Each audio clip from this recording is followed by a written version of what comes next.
আমার সিটটা কোথায় ছিল আমি আসলে খুঁজে পাচ্ছিলাম না, এই জন্য বসে পড়েছিলাম যাতে কেউ ডিস্টার্ব না হয়। তো আমার সিট ছিল তারপরে সাউন্ডওয়্যার, আর সবার সামনে দিয়ে আসলে ঘুরে ঘুরে যেতে হতো, কাউকে ডিস্টার্ব করতে চাই না, এই জন্য চুপচাপ কিছুক্ষণের জন্য ওখানে বসছিলাম। আলহামদুলিল্লাহ রেসপন্স অনেক ভালো। সবার যে রিভিউটা পাচ্ছি সেটা বলা যায় অলমোস্ট 90% পজিটিভ, যেটা আসলে আগে একদম ভাবিনি।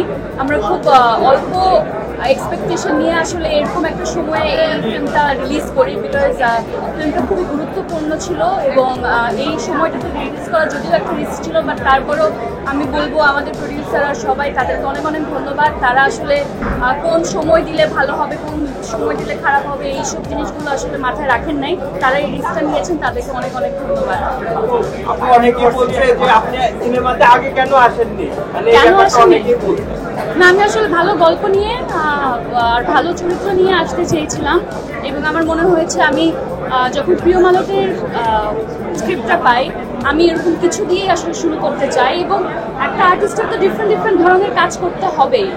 তো যেটা আমি আগেও করে এসেছি, সব ধরনের কাজ করতে হবে, বাট মূলত আমার এই স্ক্রিপ্টটা অনেকদিন পরে অনেক বছর পর পছন্দ হয়েছিল, তাই আমি এরকম একটা জনরার কাজ দিয়ে শুরু করেছি। সামনে আরো অনেক ডিফারেন্ট কাজ ইনশাল্লাহ দেখা যাবে। এটা অনেক বড় একটা পাওয়া আমাদের জন্য, কারণ ডেফিনেটলি মালতীর জার্নিটা আসলে অনেক ডিফিকাল্ট একটা জার্নি, বাট কোনো না কোনোভাবে আমরা সবাই আসলে এই জার্নির মধ্যে দিয়ে যাচ্ছি। আমি একটা শব্দ ব্যবহার করেছিলাম কিছুক্ষণ আগে, ফিল্মটা অনেক গুরুত্বপূর্ণ। তো গুরুত্বপূর্ণ কেন সেটা আসলে আপনারা যখন সিনেমাটা দেখবেন তখন বুঝতে পারবেন। তবে এখানে অনেক অনেক জিনিস তুলে ধরা হয়েছে যেগুলো নিয়ে আগে আমরা কখনো কথা বলি নাই, স্পেশালি সিনেমার মাধ্যমে এই জিনিসগুলোকে তুলে ধরা হয়নি।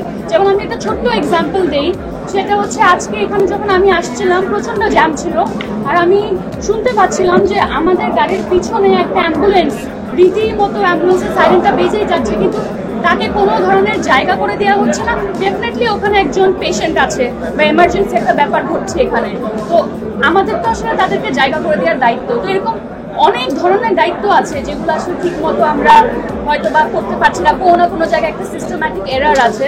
তো এই ধরনের এরারগুলোকে নিয়েই আসলে এই গল্পটা বানানো, এবং এই জন্য আমি বলেছি গল্পটা খুবই গুরুত্বপূর্ণ এবং কোনো না কোনোভাবে সিস্টেমে যেই ভুলগুলো আছে সেগুলোর জন্য আমরা সবাই সাফার করছি, ওরকম একটা সাফারিং এর গল্পই প্রিয় মানুষ।